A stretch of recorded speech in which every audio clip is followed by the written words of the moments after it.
حضرت ابو ہریرہ رضی اللہ تعالیٰ عنہ سے روایت ہے کہ رسول اللہ صلی اللہ علیہ وآلہ وسلم نے فرمایا، جب انسان فوت ہو جائے تو اس کا عمل منقطع ہو جاتا ہے سوائے 3 عمل کے۔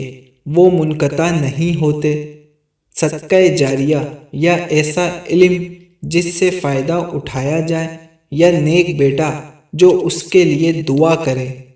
حضرت ابو ہریرہ رضی اللہ تعالیٰ عنہ سے روایت ہے کہ ایک آدمی نے نبی کریم صلی اللہ علیہ وآلہ وسلم سے عرض کیا، میرے والد فوت ہو گئے ہیں، انہوں نے مال چھوڑا ہے اور وصیت نہیں کی، اگر یہ مال ان کی طرف سے صدقہ کر دیا جائے تو کیا یہ ان کی طرف سے کفارہ بنے گا؟ آپ نے فرمایا ہاں۔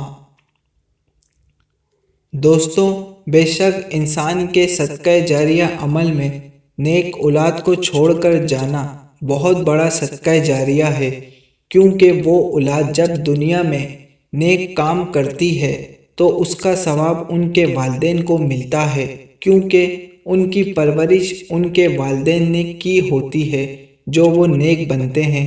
مگر اس بات کا خیال رکھیے گا، جس طرح سے اللہ تعالیٰ آپ کے نیک عمل کا ثواب آپ کے والدین کو عطا کرتا ہے، اسی طرح سے اگر آپ دنیا میں کوئی غلط کام کریں گے تو اس کا جواب آپ کے والدین کو بھی دینا پڑے گا، کیونکہ آپ ان کی اولاد تھے۔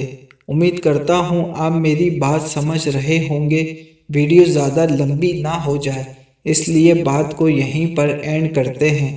اللہ تعالیٰ ان تمام لوگوں کے والدین کی مغفرت عطا فرمائے جو اس دنیا سے چلے گئے، اور ساتھ میں میرے والدین کی بھی مغفرت عطا فرمائے، آمین۔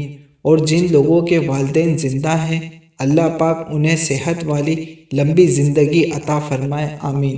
حدیث پاک سمجھ آنے کی صورت میں ایک لائک ضرور کر دیے گا۔